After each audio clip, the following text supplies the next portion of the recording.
Meghan Markle was asked to go out in the garden after the party, leaving her feeling humiliated. What's at the top of Prince Harry and Meghan Markle's to-do list? It's addressing the important role of women in the royal family, especially after the Queen's passing. Hi friends, welcome to the King's YouTube channel. Right after Meghan Markle married Prince Harry, she was asked to leave the garden party. And that's not just a rumor, my friends. This garden party was hosted by Prince Charles, Harry's father, at Buckingham Palace to celebrate his 70th birthday. Meghan was seen sticking her tongue out, and the press used the photos to highlight her bad behavior. The truth is that Meghan complained about being bored and started acting like a spoiled child. To be fair, even children usually have parents who control their bad behavior, which is not the case with Meghan Markle. So she was at her new father-in-law's birthday party as a married woman invited as the wife of the homeowner's son. She had the nerve to complain that she was bored, and this only 15 minutes after they arrived. When they took her picture, she stuck her tongue out, perhaps thinking that would make her look cute and cuddly. It was nothing of the sort. When Prince Charles found out about Meghan's behavior, he ordered the car to be prepared and told Harry that she was waiting for them and it was time for them to leave. In both Britain and America, and most likely everywhere else, it is very rude to insult the host and other guests at an event. Harry and Meghan accepted the invitation to attend the event. Although I didn't grow up in Los Angeles, I'm sure it's considered impolite there as well. The standards of good behavior are universal. When a child throws a tantrum, a parent or guardian should handle it. But Meghan is a married woman in her late 30s or early 40s. She should know how to behave in adult company, even if the event doesn't thrill her. Kevin Costner was probably right when he talked about people with bad manners at his event. It was so funny to watch Meghan Markle and Prince Harry trying to blend in with the top stars. Meghan looked silly and Harry seemed completely out of place. Meghan is such an embarrassment to the US. Many American women, given the same opportunity, would be thrilled to learn the ways of the royal family and be an apprentice to the late Queen. Can you imagine? The Queen was the epitome of grace, dignity, and impeccable etiquette. In contrast, Meghan is such a disgrace. Many American women married into British nobility and had no problem adapting. Some have even starred in TV shows. It takes effort and hard work, but balancing two cultures is definitely possible. But clearly, it was too much for Meghan. She just doesn't have a class. Apparently, no one ever taught her good manners. Her behavior at the garden party was inexcusable. Apparently, the Prince of Wales was not up to her standards. What was she thinking? This garden party took place about 4 days after the wedding, and this is how Meghan Markle treated him? This man who volunteered to walk her down the aisle? Meghan treated him so badly. She behaved in a very immature way. Charles had to ask Harry and Meghan to remove themselves, and Harry was making up some excuse. Charles then sent Camilla to tell them to leave. Meghan acted like they wanted to leave anyway, and then decided to switch to the stairs. I've seen this video at least a dozen times. So, what is number one on Harry and Meghan's to-do list? They've made it clear that they want to get back in the thick of things. They want to participate in royal events in the UK again and are preparing for Invictus. Harry is due to give a speech at the 10th anniversary, and he and Meghan intend to make their way back to the UK, despite being expected there. Meghan plans to join Harry on her next visit to the UK, despite the fact that she has stated that she will never go back, doesn't feel at home there, and doesn't want to be dragged into the royal drama again. So it looks like Harry and Meghan will be coming to the Invictus Games unless something unforeseen happens. If they don't come, people will wonder why, and most will assume it's because they don't want to see Prince William. Harry has made it clear that he doesn't like his family, the monarchy, or even his home country and its people. They just seem to want privileges without doing anything for the country. They don't seem to care what anyone thinks of them, which is pretty typical Sussex behavior. I'm not quite sure how this is going to happen. They may have to hire a private jet if they do decide to come. What about their children?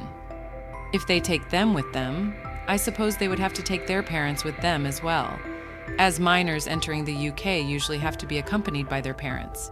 Either the children have to be put in Harry and Meghan's passports, or they have to have their own passports in their names. Either way, they can't arrive without their parents, or the passport situation will give them away. So if Harry and Meghan do show up at Invictus, there's not much the Brits can do to prevent it. But if they decide to stay and appear in public, well, then the people can react however they want. They can boo them, throw rotten tomatoes at them, ignore them, or even turn their backs to show how they really feel about them. Harry and Meghan must realize that they will most likely not be noticed by the British monarchy or the rest of the world. Will they have the courage to show up here? That is the big question. Now let's change the subject and discuss the significant role of women in the royal family after the Queen's passing.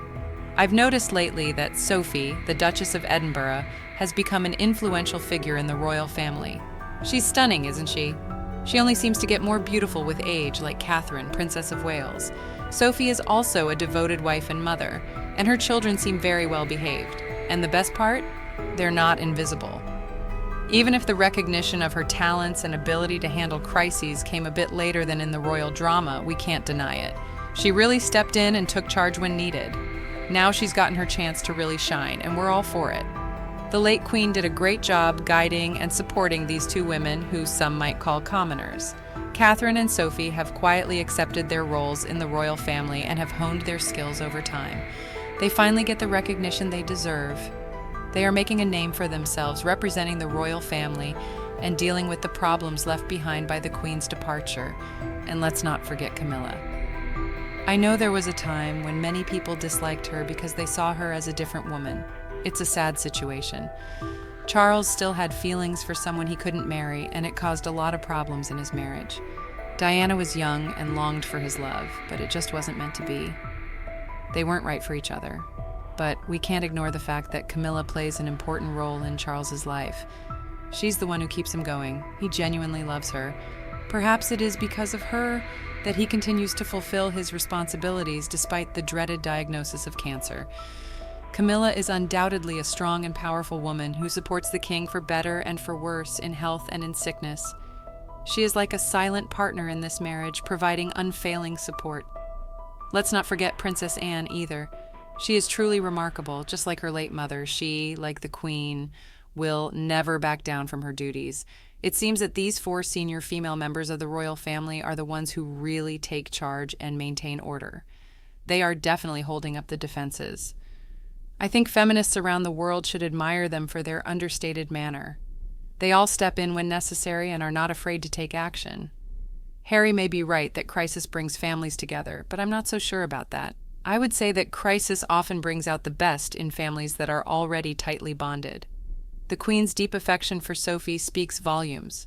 She truly saw her as a daughter, which says a lot about Sophie's character. Sophie had mostly stayed out of the limelight, especially when she was raising her children, but now that she's become the Duchess of Edinburgh, she's stepping into the spotlight and doing an incredible job. I agree, the new fab Camilla, Sophie, and Catherine are a formidable force to lead the monarchy through these difficult times. I always thought Meghan underestimated the late Queen. Perhaps because other women never aspired to be the center of attention like Meghan, she underestimated them. But Meghan doesn't seem to make much effort to truly understand what's going on. She settles for a superficial understanding and thinks that's enough.